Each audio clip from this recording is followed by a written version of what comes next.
hand. Close your eyes and just stay tight. We have to go. Stay with me while we leave. Don't worry, just believe me. This journey will relieve us. Stay with me while we leave. Stay with me. Olá, seja bem-vindo, seja bem-vinda. E a gente hoje dá continuidade ao nosso tema, que é comunicar o amor. E a linguagem do amor que a gente vai falar hoje, ela é, por excelência, voltada para nós mulheres, né? Nós nascemos com essa prerrogativa, com essa característica de amar dessa maneira, que é presentes, né? É muito interessante a abordagem do autor, como eu havia dito, do autor do livro As 5 Linguagens do Amor, sobre presentes para os filhos. Mas antes a gente vai falar um pouquinho sobre presente na vida conjugal. Eu me recordo que quando eu fazia pós-graduação em marketing, diante de tantos conceitos teóricos, um conceito que um professor que era da área de marketing de serviços ensinou era que marketing é a arte de conquistar, manter e encantar clientes. Conquistar, manter e encantar clientes.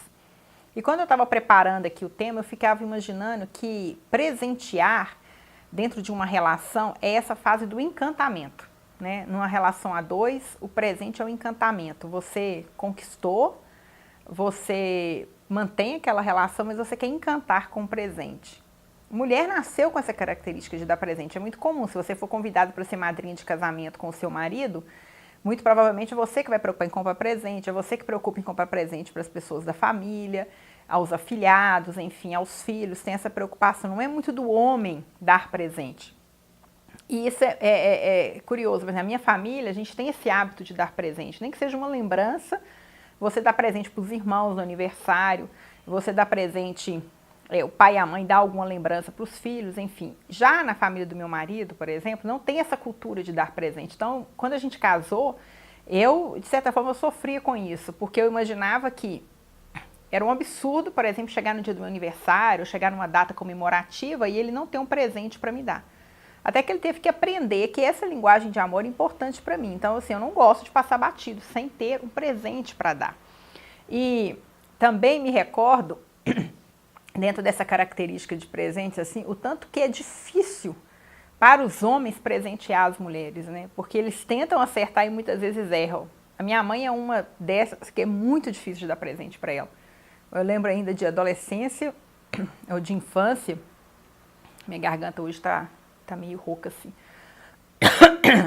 Eu me recordo ainda de infância ou de adolescência, num dia das mães, em que meu pai resolveu fazer um presente, dar um presente para ela. Então ele foi lá numa loja, isso lá em Governador Valadares, ainda na minha cidade, e comprou um multiprocessador para ela e pensou assim, para não dar um presente que é só da casa, eu vou comprar um presente dela para ela. E como minha mãe costura, ele entrou numa loja, o vendedor até usou de certa má fé com ele, com inocência, e vendeu para ele 3 metros de linho branco infestado, quer dizer, o linho que multiplica a largura dele. Então eram 6 metros de linho, aquele linho que é amarrota, sabe? E aí chega o meu pai com um presente, embrulhado ainda naquele pano de loja, falou assim, amor, fala bem, esse presente aqui é para você, mas para não ser só para casa, aqui está o tecido também que eu comprei para você fazer umas roupas para você, sem a mínima noção, né? O homem chega para comprar um presente, não tem noção de quantidade de pano, do tipo do pano, assim, para que serve o pano, e não tem como trocar o pano. Gente, minha mãe ficou tão brava com meu pai, ela ficou tão brava com aquele presente, que meu pai traumatizou geral. Hoje ele fala assim, eu não dou presente, eu dou um dinheiro, ela compra alguma coisa. E de fato é muito difícil presentear. Mas quando a gente está falando de presente na vida conjugal, a gente não está falando necessariamente de uma joia, a gente não está falando necessariamente de algo que seja caro, ou só daquele presente nas datas comemorativas, mas a gente está falando daquele presente que encanta, aquele que é o inesperado, sabe? É aquele presente, aquele cuidado de um dia você está em casa, você chega com alguma coisa que o outro gosta muito de comer, por exemplo, e leva, eu lembrei de você, seja um chocolate, seja uma guloseima da padaria, ou ver uma coisa e lembrar da pessoa, nossa, fulano gostaria muito, né? Fulano e fulana gostariam muito de ganhar isso aqui, é a cara da pessoa. Então, a gente manifesta amor também com presentes. Presentes é uma forma de dizer assim, olha, eu te amo, porque eu lembrei de você. E isso faz um bem danado na vida a dois, na relação. Isso é impressionante. Mulher costuma mudar o marido, o namorado, assim, com 1 ano de relacionamento, ela muda o guarda-roupa dele, muda o perfume dele, muda tudo. Ela vai dando presentes para ele, enche ele de presente, até ela mudar o guarda-roupa, tudo que ela não gosta, que ele usa, que ele veste, ela vai mudando, dando de presente para ele outro estilo. Então, a gente tem que cultivar essa característica do presente com carinho, com cuidado. Mas me chama mais atenção nesse tema é quando o autor vai tratar dos presentes voltado para a criança e voltado para os adolescentes. E aí ele vai trazer uma questão muito séria. E isso para mim foi a grande sacada assim, do livro, né? Ele fala o seguinte: presente vem do vocábulo grego que significa charis, do vocábulo grego charis, que significa graça ou favor imerecido. Presente significa graça ou favor imerecido. Portanto, todas as vezes em que nós presenteamos os nossos filhos, ou quem quer que seja, pessoas que nós amamos, em troca de, aquilo deixou de ser um presente. Aquilo, segundo o autor, é uma manipulação, é uma troca, é uma negociação, é o que você quiser chamar, mas não é um presente. Que a gente percebe que numa sociedade meritocrática, que o sujeito vale, né, a cultura do mérito, né, você é fruto daquilo que você conquistou, a linguagem de amor de presente para os filhos é muito perigosa, se ela não souber ser bem feita. Por quê? Porque é muito comum, como uma forma de incentivar, por exemplo, os filhos, falar assim, olha, se você passar de ano, você vai ganhar isso. Se você fizer isso, você vai ganhar aquilo. Sempre com o si. Aí a criança, desde pequena, ela começa a criar aquela condição e ela começa a construir na sua mentalidade, no seu imaginário, no seu jeito de viver e de ser no mundo, que para ela ter as coisas, para ela receber o amor, ela precisa produzir. Ela precisa produzir para ela poder receber o amor.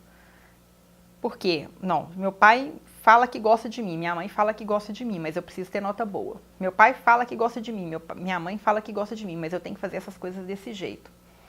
E aí eu me recordo que quando eu estava lendo sobre isso, né, estudando sobre isso, eu me recordei que quando eu tive acesso a essa literatura foi justamente numa fase em que a Maria Clara, a minha filha de 12 anos, eu fui levá-la numa psicóloga, que eu já até citei aqui, que chama Raquel Araújo.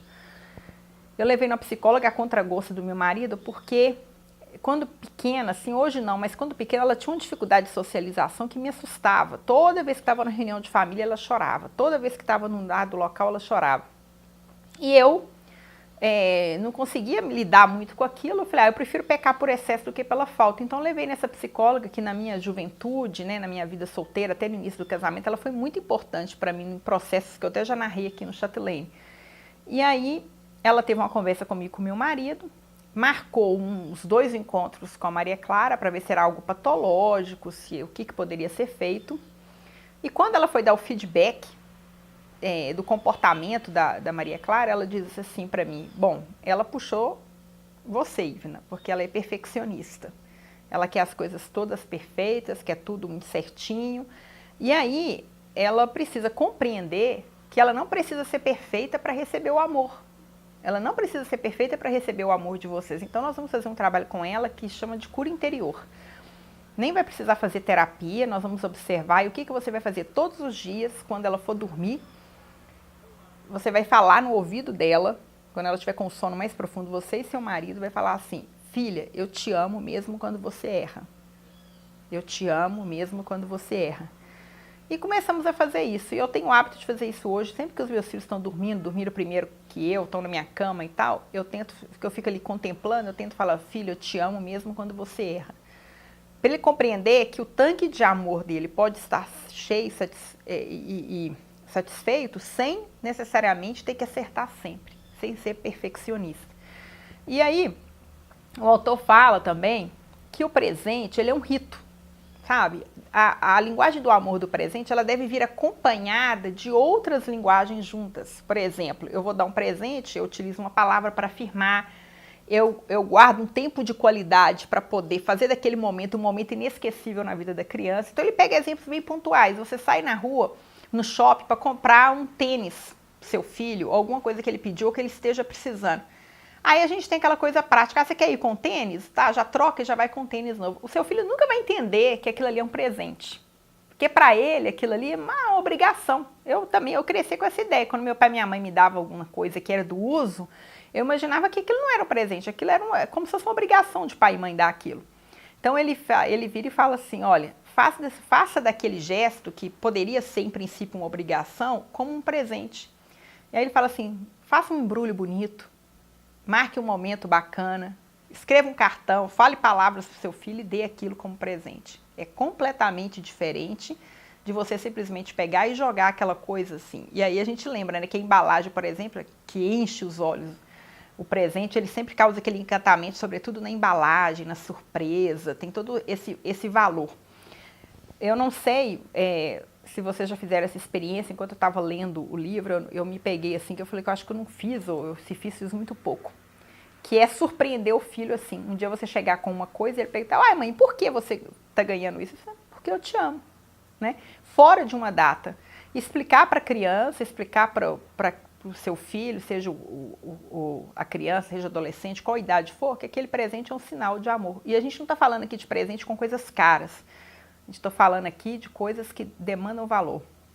E aí, eu termino com um testemunho que há muito eu queria dar aqui.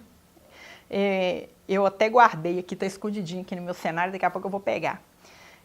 Como ele falou que o presente ele é um rito e que você precisa dar a ele um certo valor, eu estava fazendo uma palestra certa vez sobre a educação de filhos, de adolescentes, e eu me recordo, quando eu fui falar sobre a linguagem de amor de presentes, o perigo de se criar essa troca com filhos e de manipular filhos, dizendo, olha, sempre com a lógica do mérito, eu recordei na minha infância como que funcionava essa dinâmica de presente, sobretudo na época de Natal. A gente ia passar Natal no interior, na casa dos meus avós maternos, juntava a família toda, são 10 filhos do lado da minha mãe, mais os netos, todos primos. E a gente tinha os primos que tinham condição financeira bem melhor do que a nossa, dos meus pais. Então os presentes deles, enquanto eu me lembro que eles ganhavam Walkman, né, que era o toca-fita cassete, foi a febre da minha geração, a gente não tinha condição de ganhar essas coisas. Eles ganhavam coisas que eram muito mais valiosas e a gente não. Aí o que minha mãe fazia? Minha mãe comprava umas coisas em umas lojas chamadas brasileiras, que era como se fossem as americanas. Em Valadares não tinha as lojas brasileiras, só tinha as americanas. Não tinha as americanas, só tinha as brasileiras. Que é esse estilo de loja assim, cheio de tudo quanto ela comprava as coisas e saía embrulhando pra gente as coisas em miudeza. Então, de modo que quando chegava no Natal, a gente ficava cheio de presente. Não tinha nada de valor, mas assim, era aquele tanto de coisas e era aquele prazer de abrir. Né? Então, se ela comprasse, por exemplo, uma meia fina para as 3 filhas, a meia vinha embrulhada num papel. E aí, essas memórias de infância que fazem tão bem, que a gente precisa resgatar isso de algum modo com os filhos, me fez lembrar o seguinte, o que é adolescente? O adolescente é a menina adolescente, ela tem necessidade de ter as coisinhas dela. Ela quer ter o cantinho dela, vai ser até um tema mais pra frente que a gente vai falar, mas assim, ela quer ter as coisas dela separadas. E não existia aquela infinidade de shampoo e de condicionador que tem hoje. Me lembro até da Leila Ferreira, quando ela vai escrever o livro Mulheres, Por que Será que Elas?, que é uma escritora mineira, e ela conta no livro que é o seguinte, que ela chegou numa loja de departamento e encontrou lá, ela enumerou 16 tipos de cremes de cabelo. Cabelos estressados, cabelos irritados, cabelos maltratados, cabelos tintos, cabelos com luz, cabelos com progressiva. E que lá no final ela encontrou um tipo de cosmético que estava escrito assim, para todos os tipos de cabelos. Aí ela até faz uma brincadeira dizendo assim, alguém está mentindo nessa história, porque se existe um que é para todos os tipos de cabelo, para que ter tanta especificação? Então na minha época, gente, não tinha, quem está vendo o vídeo aí tem na faixa de 40 anos vai lembrar, só existia o shampoo e o creme rinse. O shampoo a gente usava, era um pote familiar grande, ele era meio laranja de pêssego, e o creme rinse, que seria o condicionador, um cor de rosa. E aquilo ali a família toda usava, qualquer um com seu tipo de cabelo, não tinha isso. Aí, de repente, a indústria de cosméticos criou um tal de Neutrox, que era um cremezinho amarelo. Para quem não sabe, eu nem sabia que esse creme existia ainda, chama Neutrox. E aí eu encontrei um dia isso na farmácia, eu estava passando na farmácia do meu bairro e encontrei esse Neutrox. E aí me veio na infância aquela memória. Por quê? O Neutrox tinha um tubo grande e tinha os tubos pequenininhos. Então, o que minha mãe fez um dado Natal? Ela pegou, comprou um pequenininho deste tamanho aqui para cada uma das filhas e embrulhava o Neutrox e a gente ganhava aquilo de Natal. E aí eu fiquei pensando assim, que a minha mãe, ela é uma doutora na arte de presentear, parece até que ela tinha lido o livro, quando na verdade ela não sabia disso, mas ela transformava aquilo que era uma coisa simples, ela conseguia perceber, olha, uma filha gosta de ter coisinha dela, então eu vou comprar em miniatura. Mas as condições e os recursos eram tão poucos, então os nossos presentes eram assim muitas vezes, entendeu? Era Neutrox, meia fina, lápis de olho, alguma coisa, tudo embrulhado com um número específico. Então hoje quando eu olho esse Neutrox, o cheiro dele é horroroso. É horroroso, nossa senhora. Eu fico pensando assim, como que as coisas melhoraram? Mas ele tem uma memória afetiva grande.